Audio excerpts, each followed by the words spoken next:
This is a podcast about both having autism and living with someone who has autism.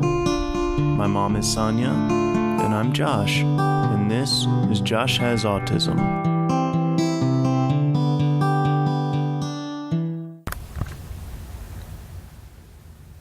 Hey everybody, welcome to Josh Has Autism. Hello. Yep, we're at it again. We're glad you're here. And Josh, I want to talk to you about something very specific today. Something came to mind. So my grandbabies are your niece and nephew. Mm-hmm. So these little guys, Connor is not quite 3, and Maddie is 1.5. Mm-hmm. And they're super awesome. They are very, very awesome, and you're good with them. You're very good with them. But something that I've noticed is that they can be afraid of something that I don't even recognize as something that they would be afraid of. Or something happens and, for example, if one of them falls down, if our reaction was, "Oh my gosh, you fell down," then they would probably be freaked out. Yeah, they'd panic. Yes, and that would happen more so if we did that than since we don't do that, we kind of try to downplay it. Yeah. And, they kind of take their cues from us, whether something is a big deal or not. And we can always tell when something happens they're really hurt. Mm-hmm. They don't just get up and brush it off and, keep moving. Yeah. But what we do is we try to kind of minimize the event so that it's not really a concern that they get stuck on. Right. Or that when they, the idea is, I guess, it's not like we had a big powwow and all of us just got together and said, this is how we need to do this. But I noticed that we all do it. Yeah. Where we don't dwell on the fact that there was just a skin knee or something that... To be fair, you did correct me the first time I did it the other way. What happened? I was like, oh my gosh, because they were so little and I had no idea what to do. And you told me, you gotta stay calm for them. Okay, right. So, yeah. Right. Yeah. But it got me thinking about, because they're little people and they're just developing and learning. Everything that they do at this point is just learning something new. Yeah. And so when they're afraid of something, like we kind of oversee that. So we don't let them watch scary movies. Right.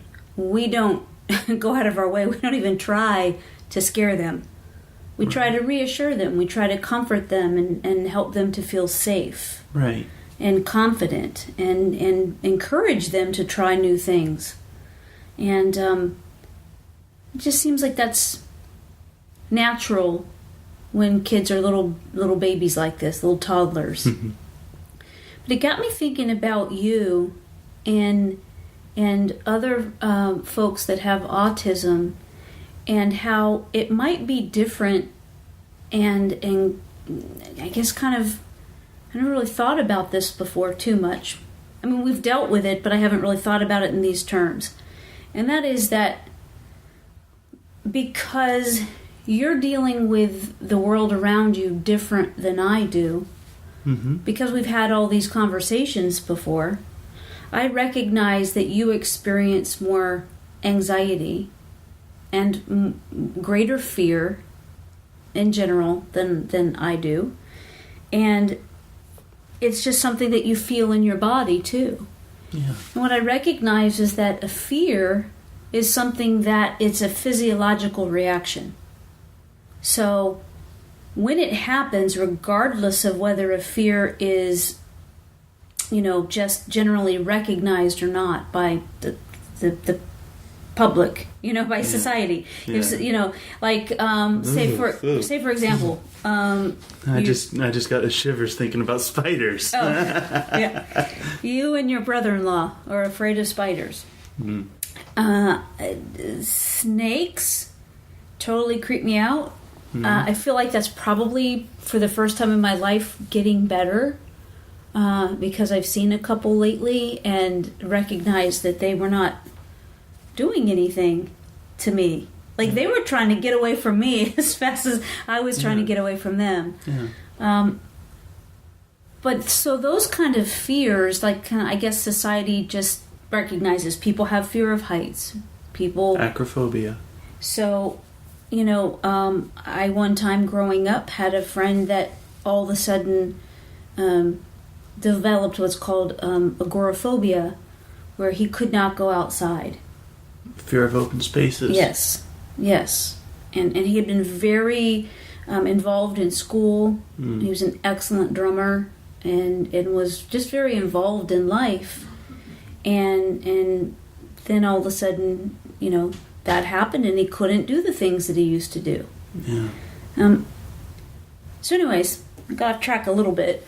But what my point is that we work so hard to help the toddlers in our lives move beyond where they might get stuck had we fed into it, in theory anyway. It's just my theory. Yeah. And so we don't do that. We encourage them to move forward and to explore, and that try to let them experience life in a safe way. Yeah. So that whatever happens, if they fall down, they know that that wasn't the end of them. Right. Because it seems to me that fear, and as you've told me that we're about to get to, is related to being hurt. Yeah. And when you said that to me the other day, we were just kind of came up and in passing, and we were talking about the kids and all. Mm-hmm. But when you said that, it made me think about that you feel things differently and more intensely, it seems to me. And the idea of treating you or anybody else with autism the way that I treat Maddie and Connor doesn't really make sense. Because if I did that, it seems like I would be kind of diminishing your experience. Right. With Connor and Maddie, it's more of they're needing reassurance because they don't know what's going on. Mm-hmm. They're too young to really understand things. But with, let's say me, for example, I mean, I'm almost 30 years old. Mm-hmm. I don't want to be... To me, that would be kind of... You don't want to be coddled. Yeah. Yeah. Right. So my point is that I do recognize that, and I know that through the years there's been times where I have probably misunderstood and misinterpreted what you were experiencing. And they were, because if they're not things that I guess kind of readily understand as a fear, there have been times where I through the years I probably didn't really recognize that that's what was going on with you. Mm-hmm. And it doesn't show up just like the kids, how they fall down, they cry, we encourage them to keep going, you're safe, everything's okay, you're fine. But I feel like if I, with somebody with dealing with autism, it often is something that isn't the typical fear. Right. That maybe other people would see. Right. And so it's kind of overlooked, and it's put in a category that's different than fear. So everybody has this fight or flight mechanism. Mm-hmm. But what if that reaction is one of shutting down, or just not moving? Yeah, freezing up. Yes. Mm-hmm. Yeah. So, most people have things that they're afraid to do or things they're scared of. And you have some fears that are pretty specific even to this day. Yeah. So, what are those fears and what do they feel like? And what's your long-term concern? Okay, let's break that down into parts. Mm-hmm. The first part was... What are your fears? What are my fears? Oh my gosh. There's so many. Let's start with the ones that aren't related to pain. Okay. And that's a lot of them that are related to pain, I mean. Okay. So, fear of failure is a big one. Mm-hmm. Whether it is just something simple like a construction thing, like with the little Legos or whatever, and it falling apart, or it being something big like actual construction. Okay. I have a constant fear of doing something wrong. I know that stopped you in the past at different times. Even when we talk about writing, how I understand now that sometimes it's hard for you to get started. And if you don't have the perfect intro, that first sentence, if you don't just nail it to you, that's not... It's not good enough. It's not just that it's not good enough, but it's not going to happen. Right.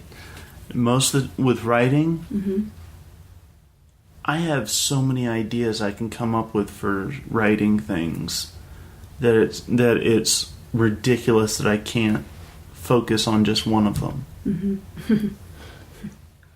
And it's debilitating that I have so many ideas for it, which may sound a bit surprising to some, but that's the way it is for me, is that unless I have things thought out, I'm not going to really be able to come up with what I want to say right off the bat, and it hinders the rest of what I want to write. Right. And so that feels like a fear to you? Yes. And what does that feel like then? Partially it's like disappointment, but that's more emotionally is I'm scared that I'll be disappointed with what happens and how people would react to it. Like going with the writing thing, for example. Okay. And the way that it feels physically, it is... Like, I get jittery. Like my hands... Let's say I'm trying to write something with a pencil and paper. My hands won't stay still, and I physically cannot write a word, even a letter, until I know exactly what I want to say. Okay. And so what other things are you afraid of? Let's see, there's fear of heights, there's fear of spiders, there is fear of pain, which honestly, the other two things I just mentioned, fear of spiders and fear of heights, stem from the fear of pain. Just like we've talked before, and you have a really pretty intense fear of machinery. Yeah. And it's even more so than a healthy respect for it. It's outright fear of them. Right. And I think that's interfered with some of the things that you've been doing, like even, your education that you started to pursue, and then realized that it involved a lot of, machinery, and that just wasn't going to work for you. And just like kitchen knives. Yeah. Blades in general. Just blades. Yeah. Even scissors I'm sometimes scared of. Right. So it's not that you sit and dwell about this is going to happen. It's what could potentially happen. Yes. Okay. So those I understand. There's a couple of them that I would not expect. Like those kind of things, I guess, I get. Like I said, I'm afraid of snakes. Mm-hmm. So I get that these things just, these that's your deal. Everybody's different, right? Yeah. There's a couple, though, that are very unique. Yeah. Yeah. I do have some that are pretty unique. Yeah. Well, why don't you tell us what that is? All right.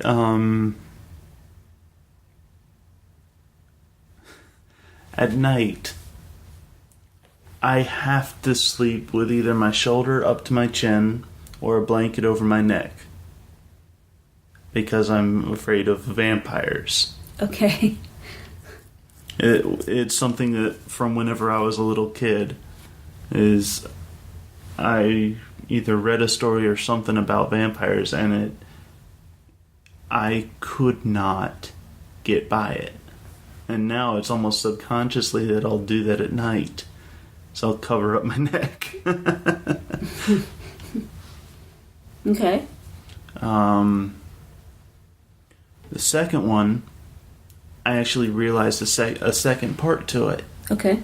The second one is at night, going by windows and having either, again, pretty ridiculous, but having a werewolf jump at me, or as another side of it, just randomly being shot or something through the window. And I think part of that stems from different pictures I've seen that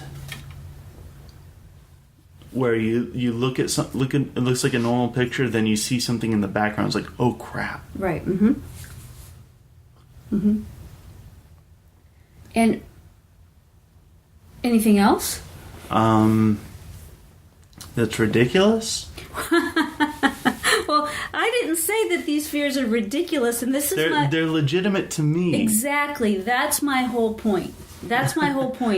Is that what I'm trying to say is that there are so many fears for folks on the autism spectrum. There are so many fears that exist that those of us that are in your life that we don't understand, and so we misunderstand. Yeah. And it's just sometimes things that we don't expect. Right. It really, bottom line, it doesn't matter if it is ridiculous. It doesn't matter because physiologically you're still having your body's still having the same reaction, whether it makes sense to anybody else or it doesn't. Right. And so I think that a lot of times people on the spectrum are dealing with those physiological responses to fear that oftentimes are not what we expect. So let's just say that within the family things are done a certain way. Let's just say what's something that you do going to a birthday party. If you go to a birthday party and something there stops you and causes you to shut down, it would be those that are observing that would be, might be putting that in a category that's the wrong category. Right. So they'll like see if you're something and they'll assume something else. Make assumptions as if you're being difficult. Yeah. Or, why do you have to cry about everything? Why do you have to, whatever. The responses are endless. Yeah. But it's just a misunderstanding that maybe going to a birthday party is overwhelming because it's too loud, because you don't. There's no set structure. There's no set structure, and there's kids doing everything. Yeah. And it's not a controlled environment. Oh my gosh, heck no, it isn't. And maybe the song that's being sung hurts your ears. Maybe that expectation of having to sing is overwhelming. Maybe, just that whole experience is just uncomfortable. Yeah. To a point that, you could shut down, you could cry, you could get very rigid and not know what to do. Right. And then the people around you could, just like I'm saying, completely misunderstand and just put it in the category of being difficult. Yeah. And that's just not the case. Right. Because there's an awful lot going on. Can you describe what happens? And I know that we've gone over this some before, but I really think that it's important to understand that we're talking about a sensory overload. Yeah. And so for somebody on the spectrum, it's not just them being difficult to be difficult. That's not what's happening. Most of the time, that's never what happens. Exactly. I agree. Can you tell me how you feel about that? Like, expand on that statement. All right. Most, if not all of the time, whenever people say that we're being difficult about something, it's not because we're trying to be difficult. It's because we have something going on that's hindering us from moving forward. Correct. Whether it be a fear, whether it be some emotional confusion, or something else entirely. It's usually, for the most part, is almost never about being difficult. Right. So let's just go back to that example of being in a situation like a birthday party where you're there, all this activity is going on. What would help you the most from the adults, whether it's a caregiver or your mom or your dad? What helps the most, and what helped you the most as a kid?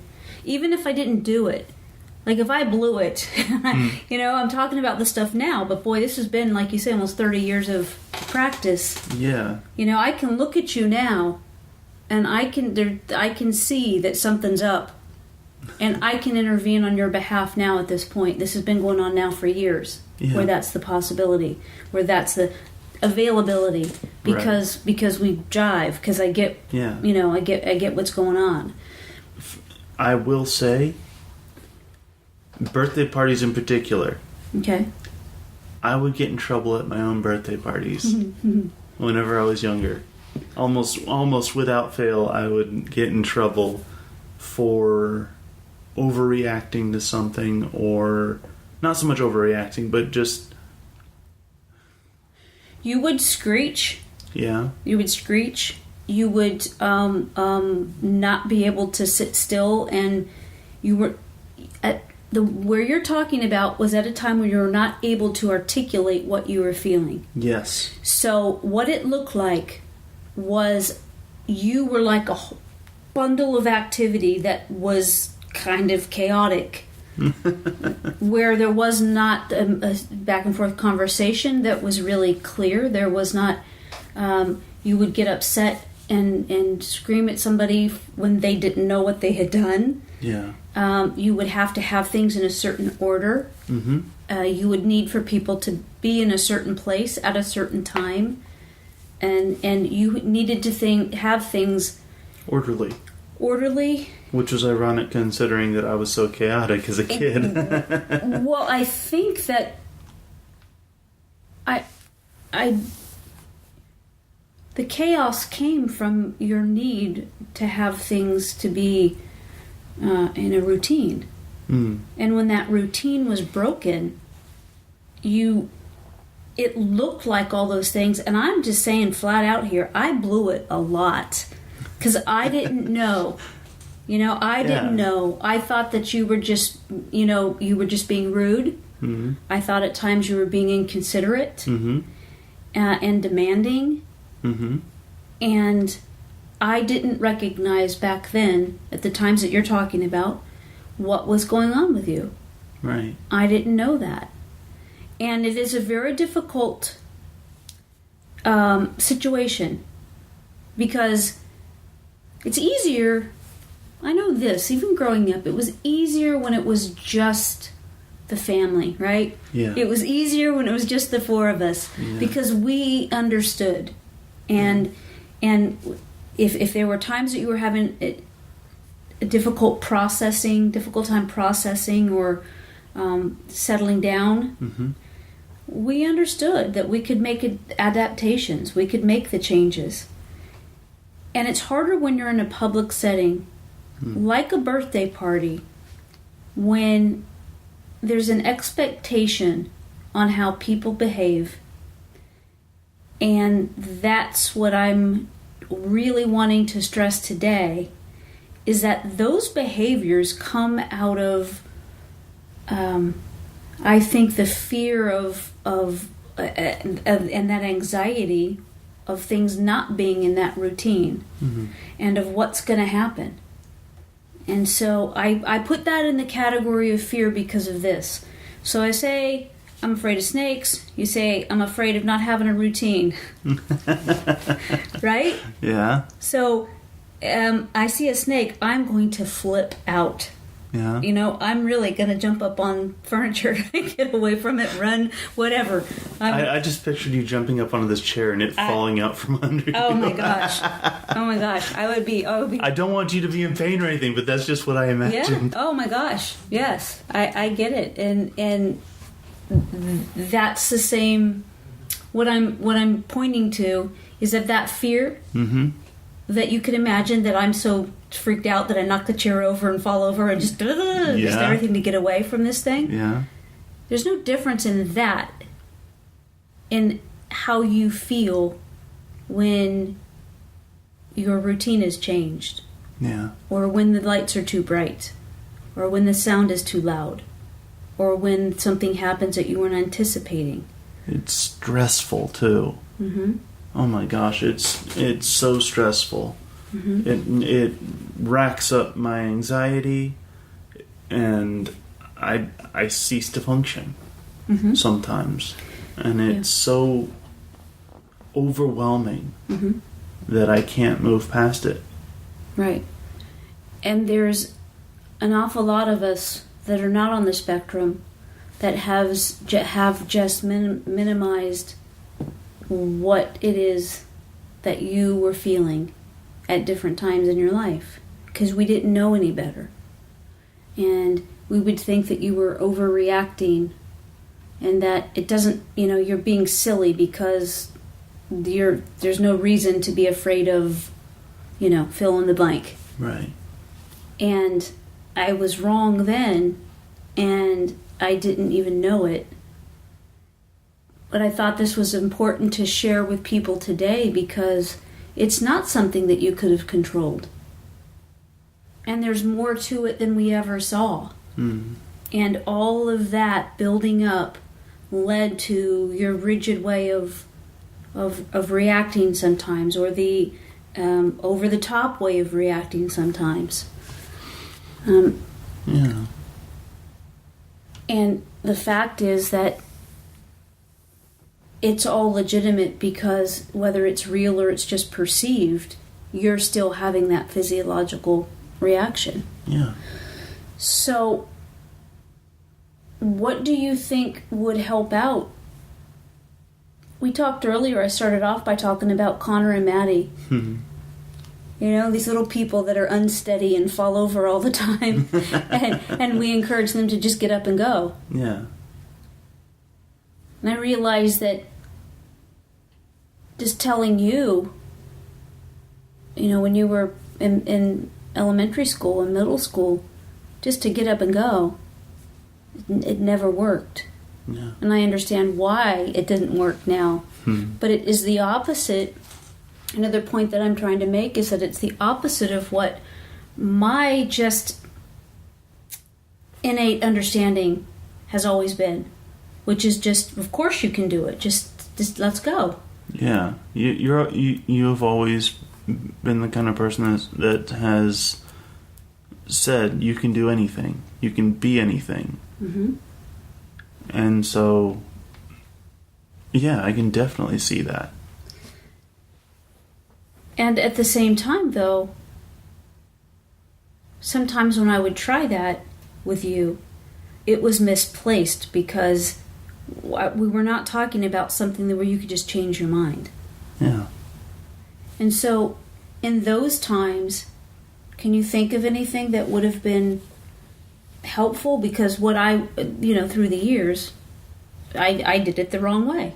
I was treating you like you were these two little toddlers around here that just, let's minimize the fear so that they feel empowered. Yeah. Well, minimizing your fear is hurtful. It does not help you. Right. I think the best thing that helped me out was, let's take a school setting. Okay. And let's say I'm in the classroom and something happens, and I start to have a meltdown or whatever, and someone recognizes it, like the teacher recognizes it and sees what's happening. If I'm able to step away from the situation and just talk it out with somebody, it makes it so much easier to deal with, not only then, but in the future. Right. Say that again for me. All right.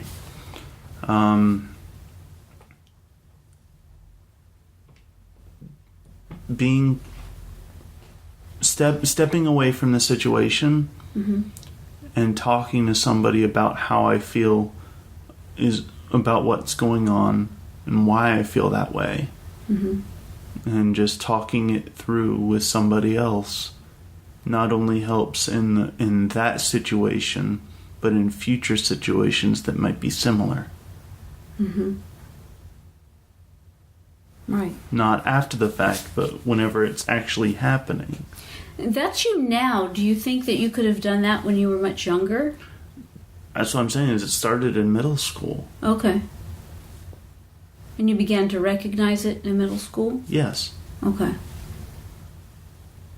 Okay. There's a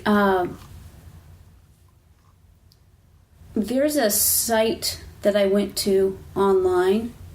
It's called Snagglebox. And they have some recommendations that I wanted to just go through and see what you think about this. And what it says there is that they're just it says there's tips to help reduce fear for autistic children. Okay. So I want to see what you think about these because it made a lot of sense to me. Okay. So first one says that to recognize what fear looks like for you. Okay. Yeah.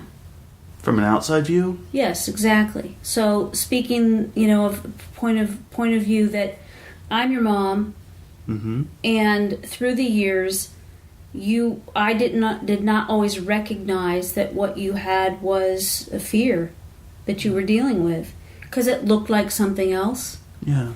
And instead of recognizing that this was a fear that you were dealing with, I didn't do that. So this site is saying that that's something that will be helpful. So just to be able to talk about it, to recognize that this is what's happening. You're not just being unruly, you're afraid right here. Just like I would understand if the lights were too bright. I'm just going to ask somebody, can you turn that down a little bit? Yeah. If something is too loud, I'm going to say it's, I'm not going to take you into a place that I know is overwhelming. Right. That's just asking for trouble. But that's the kind of trouble that I'm aware of. Yeah. Yeah. I mean, until one thing I'd recommend: don't just have it be from an outside source. Talk with the person with autism and have them find out for themselves as well how they feel whenever they're scared, so that they can recognize it. Exactly. Mm-hmm. And they can explain to someone that's how they're feeling. Mm-hmm. Right. And I think that the next step then is to acknowledge and respect the fear. Right? Yeah. Sorry for the pause. Like, on. I was going to say, am I putting you to sleep? No.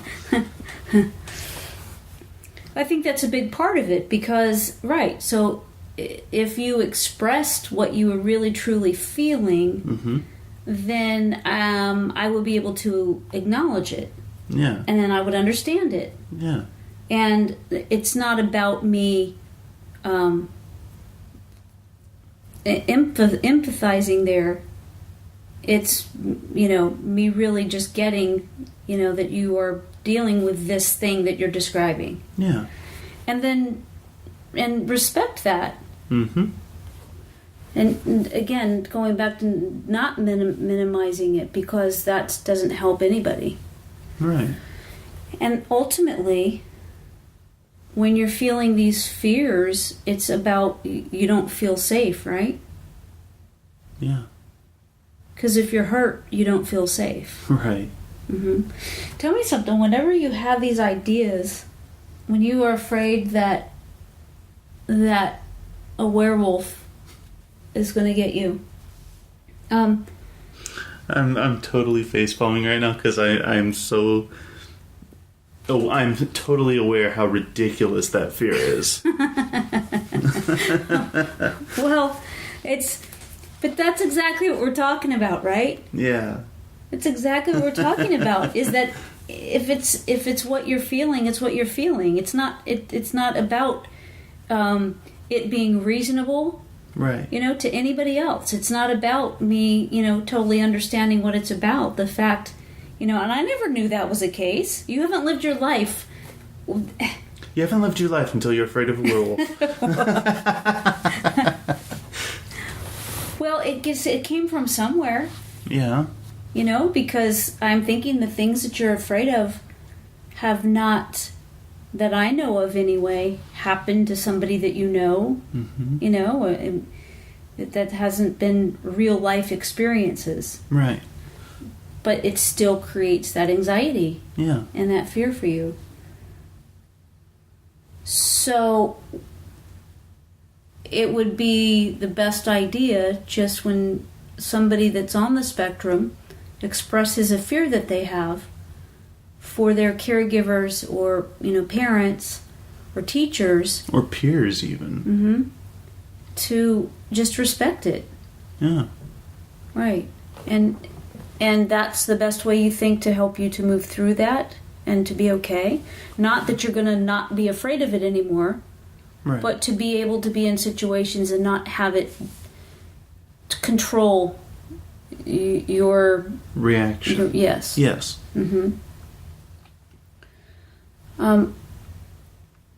Does it matter? So it's funny because you're laughing about the werewolf, yeah, the werewolf fear, even though it stems from pain as well. By the way, explain that. Whenever in stories and movies and things like that, whenever there's a werewolf, it will attack and attack and attack. Okay. It doesn't matter who you are, it's going to attack you. Okay. And it'll hurt. So, trying to understand exactly what's triggering the fear and why it feels scary to you, that doesn't make it go away. No. So it's still just as prevalent. How long have you been afraid of werewolves? Pennsylvania.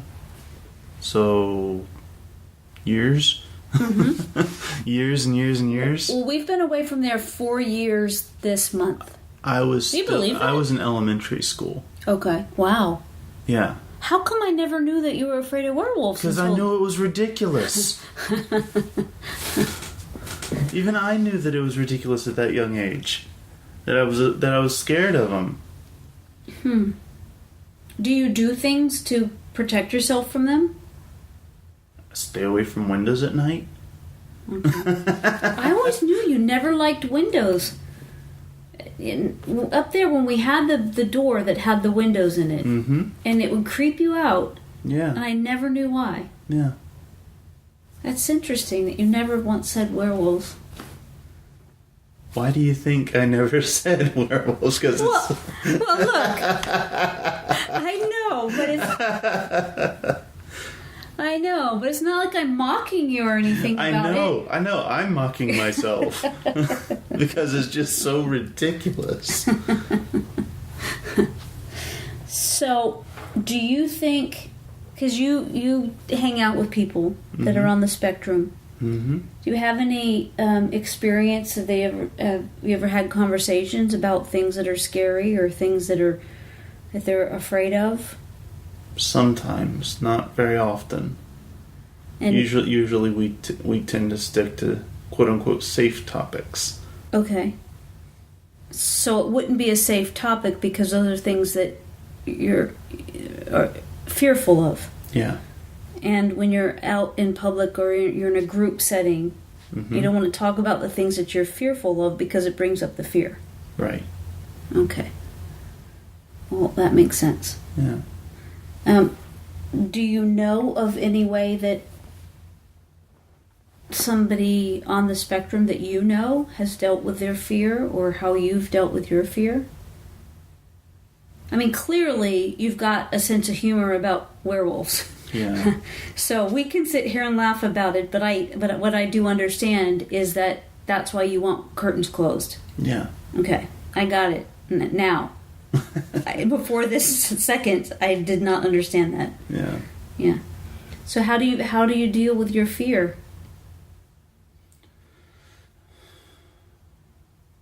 Let me ask another question with that too. Okay.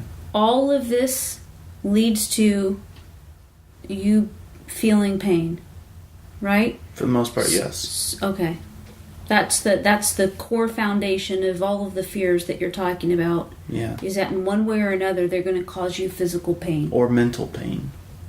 Okay, which for you feels just as bad as physical pain because when you're having a mental overload or the anxiety, it feels so uncomfortable in your body. Yeah. Okay. So how do you deal with it?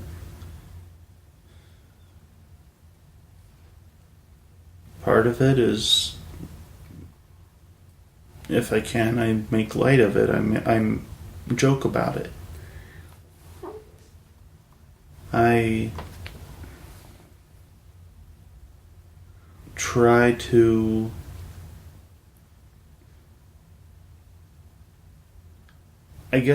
make it so that if I can minimize it in my own mind, it won't be as bad of a fear. You know what I mean? Mm-hmm. That sounds like it's something that you've done as an adult. That's only something I've been able to do as an adult, yes. But even then, it's not always successful. Sure. And when you were younger, those things that we talk about where I observed, you shutting down and being very rigid, not being able to communicate, and not being able to, I think that you probably felt misunderstood. All of that was going on within you, and there was probably not many times, I would think, where I was asking the right questions. And maybe you didn't know what to express because you didn't know how to effectively communicate how you were feeling. Right. And I would imagine that as a little guy, you didn't really even know how you were feeling. You just knew it didn't feel good. Right.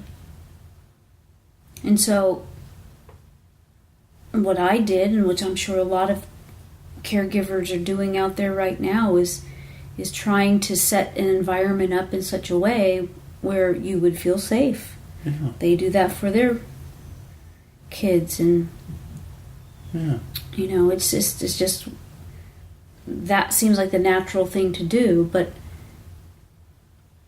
if you're in a situation, back when you were a kid, what do you think would be a better way to help you through it, one of those episodes, rather than me telling you to stop doing what you were doing, which I'm guilty of, having done that multiple times. Yeah.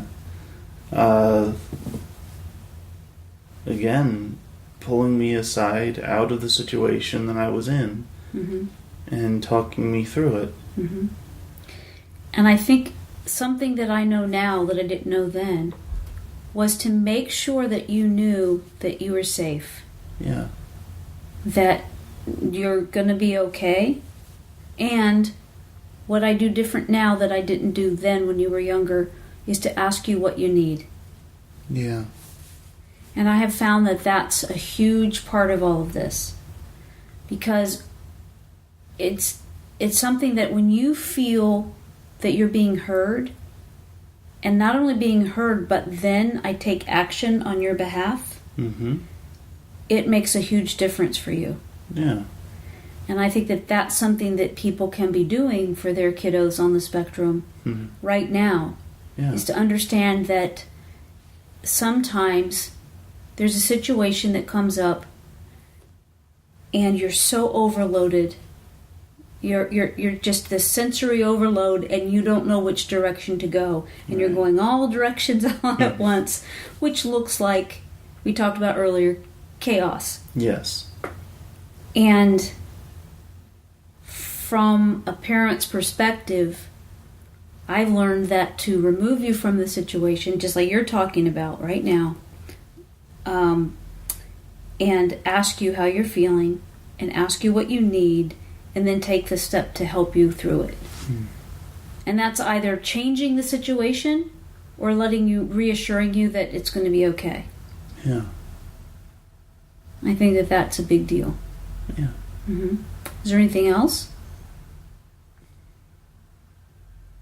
Nothing that comes to mind immediately. Okay. All right. I just... Again, sometimes I'm a broken record over here when we do these, but I just really want to stress that it is something that you just can't control, and understanding is the answer. Yeah. And even then, sometimes we're not going to understand it. And it's going to be difficult to pinpoint exactly why we're feeling that way. Mm-hmm.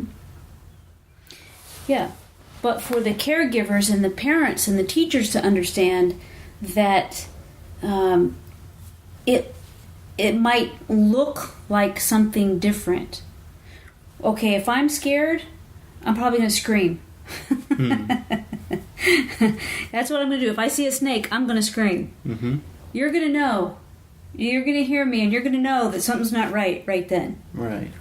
Whereas it's different from when you had these fears and you would screech, or you would be, shut down. Mm-hmm. Your body would physically get rigid. Mm-hmm. You would tell people they had to do things a certain way. It sounds, what I'm saying, what I'm trying to express is that it doesn't always look like fear, but that's the base. That's where it comes from. So I think maybe a question that parents could be asking, the ones that are still in elementary school, that might be going through this right now. Or middle school. Yeah. What's the question then, do you think? If they ask them what's going to help the most, what are you afraid of? What are you feeling? What can we do to help the most? Okay. That's it. Mm-hmm. Okay. Yeah. And what can we do to help the most? Yeah. Mm-hmm. Yeah. But again, it should be where we're pulled out of the situation that we were in. Okay. To be asked that. Okay. Because if you're still in that situation, you're so elevated, you're not going to be able to have that conversation, right? Right. Right. Okay. All right. Is there anything else? No. All right, good deal. Good deal. Well, I hope that helps people. Yeah, me too. The kiddos out there and adults out there. I hope you got a laugh out of it. Well, oh no. Fear of werewolves. I still laugh at that. I still do. Well, I didn't know. That's no idea. I'm still shocked that I didn't know that you were afraid of werewolves. So, this time I want to ask everybody if you'll do me a favor out there listening. My best friend Karen, she yelled at me and she said that I need to ask for reviews. I need to see if you will go and give me a 5-star, me and Josh, a 5-star review wherever you listen to us. Yeah. Apparently that helps somehow. I'm not sure, but probably bumps us up the listening list. Okay, that's probably what it does. So if you like what we're doing, if you would do that, whatever site you're listening on, if you would go and find the reviews, and if you like what we're doing, please give us 5 stars, and you can even write a review if you want to. If not, though, the 5 stars are great. If you don't like what we're doing, never mind. There we go. Thank you for your patronage anyway. To have listened this far. Yeah, we appreciate you so much. So that's it for us today. I hope that you have a great day, and hopefully we'll hang out again next week. I love you. Bye.